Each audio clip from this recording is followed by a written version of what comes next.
Hey people, welcome to this next episode of Redneck Gardening. I'm going to do a little tree trimming today. I was showing you in a movie how I was trimming pine limbs, and I wanted to get this oak limb out of here. I'm not really worried about that squirrel's nest up in there. I feed them so good they have plenty of time to build another nest, and it's not time for babies there. And it's about 55 foot up that tree. And so that trimmer I made for the pine trees, that oak's a little bit harder. That's red oak, it's real hard. And it broke off in there. So I'm going to build another one out of a pair of chains. I got a real good deal on this pair of chains here. They were for a 14-inch bar, so when I spliced the two of them together, I'll have about 6 foot of chain there. I inspected the chain and I saw that it all was pretty much symmetrical, except one of them had a pair of left links back to back, and one of them had a pair of right links back to back. So I thought that would be the best place to cut it off, so when I put it together it wouldn't change at all. I had this sanding wheel on my 20-volt grinder, so I figured that would be the tool, and I just sanded the top of the rivets off. I just buffed it down, and I had to buff it on both sides because the rivet has got a shoulder on it. The middle of it's bigger than the outside. But I just buffed both sides down until you couldn't see the rivet anymore, and this is one with the back-to-back left-hand links. And then I take this punch and just punch that rivet on out of there. Flip it over and punch both sides. I did this on top of a little lighter knot stump on these bricks. It's real solid, it doesn't give much. But you can see here how this hole that was in the center, it had a shoulder on it. It's much bigger than this out here on the link. This is a good shot here. You see the inside circle, that's where the rivet was through the link, and this shoulder here and this outside is much bigger, so you have to buff both sides off.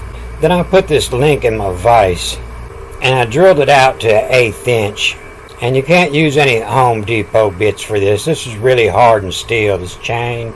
They damn sure don't want the chain to come off and cut your leg off. Put a little oil on that bit and drill it on through. Then I cut off a piece of 1/8 inch stainless steel welding rod. I use stainless steel because it's really hard. I stick it through the hole and I buff both sides just so I have a little button like here. Then I lay that on my vise and I tap both sides out to make a new rivet like this. Flip it over and tap the other side down too.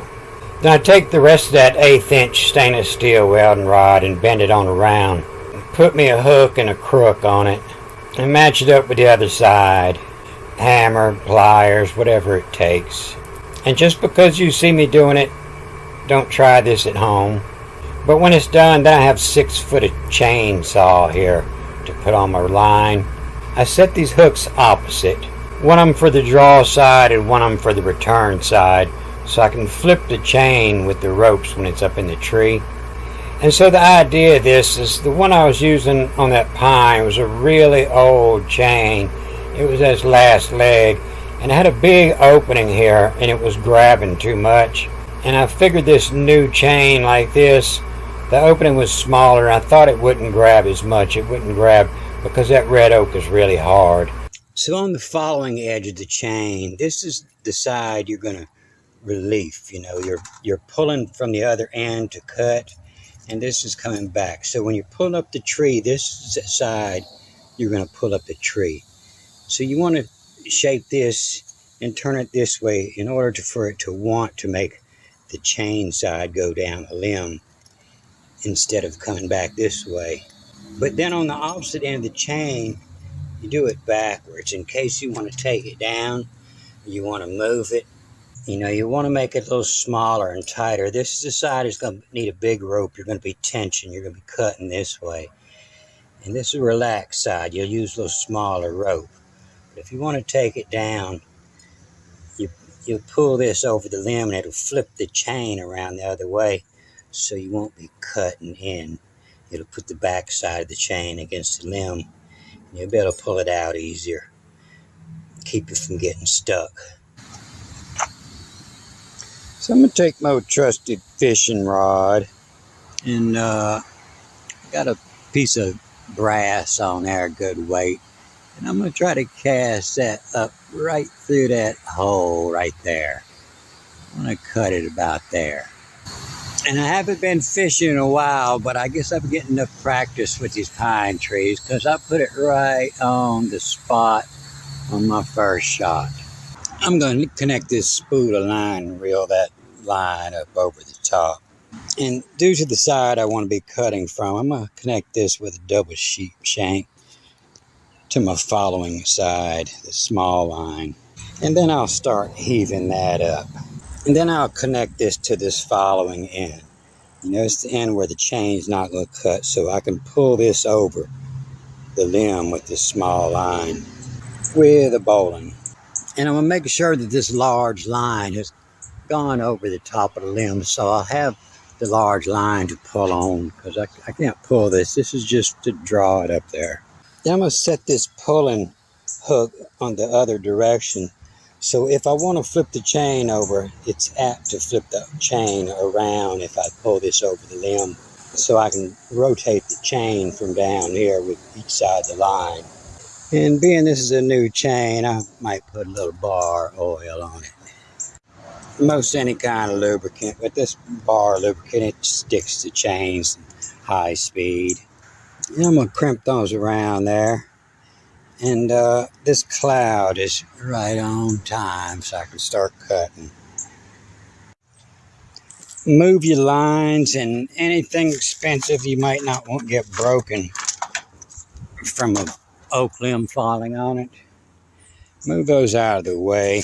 Definitely move your lines because it's a lot harder cutting a tree up when it's got lines mixed in it.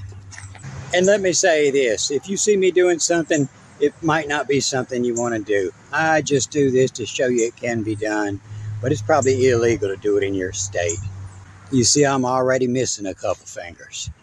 So I'm going to pull on this line till I get that chain coming up. Pull on the other line to cut. This is just drawing the chain over. The other end will cut.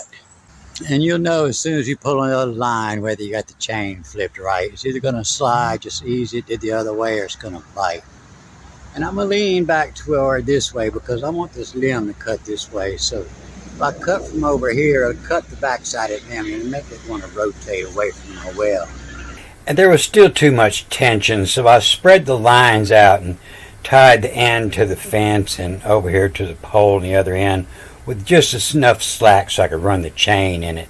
And being that I'm a loner, I probably had to make about 40 trips back and forth, pulling it back and forth. But it would help to have somebody on each end. So you can see how the chain markings are running in.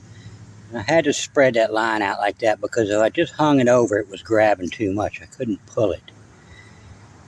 And I cut in this far, and that's when it broke. And then this was after it broke off. This was released to drop it. So this is all red oak, and I'll put that in my barbecue. And I don't see nobody coming out of the squirrel's nest. There was nothing in there. And here's a good hint while I'm warming up my chainsaw. You see homeowners, they'll see limbs in the yard or trees fall down. They'll get their little chainsaw out, and they always start on the little end of the tree, and they'll start cutting the little limbs because they can cut them. And don't ever do that. It just makes it more difficult to remove the rest of it. If you leave all that little end of that tree on there, the big end will stick up. It's a lot easier to cut the big end.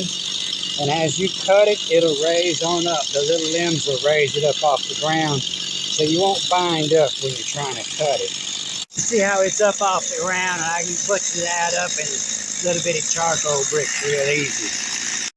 So I diced that all up and I put it on this rack in the shed, and I'll turn this into charcoal later. Let's go take a look at the garden.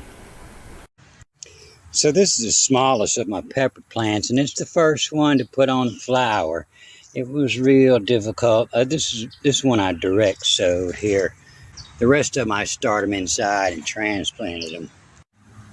And this one I put in here with this tomato.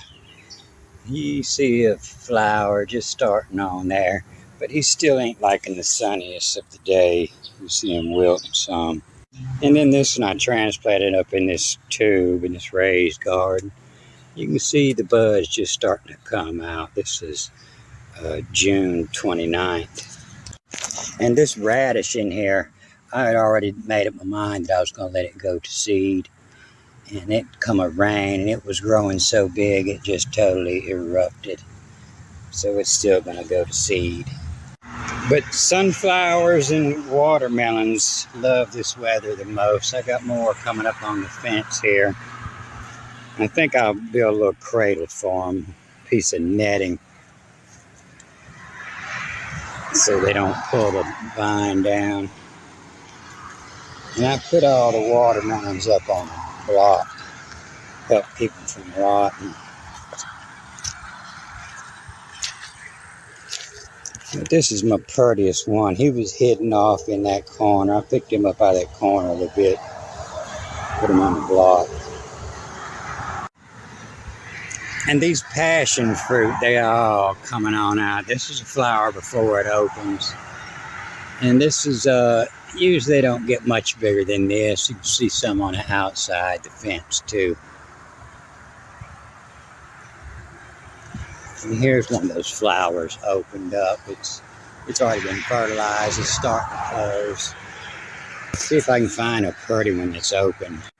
Here's one here that's opened up pretty good. You can see that bee up in there pollinating on it. This sunflower is all pollinated out. These all here that's locked in toward the east. And here's a big bumblebee over here going around the circle.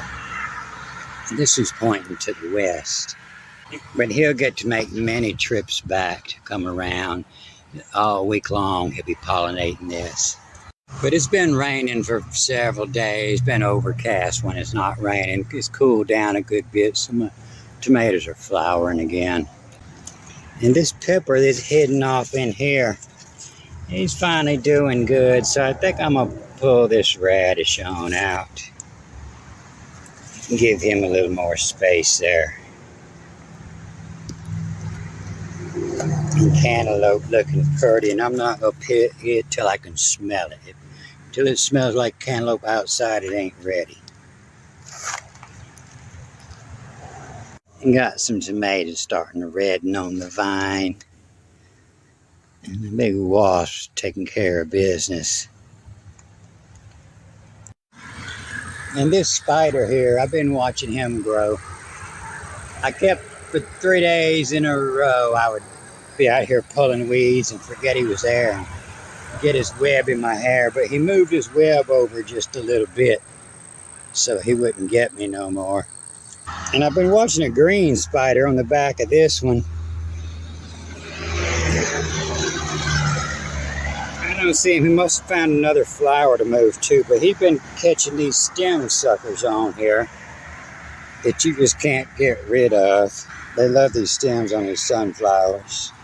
But the reason I can't find a ripe flower on that passion fruit is because they're a weed. I've been out here pulling them so they'll stay out of my watermelons.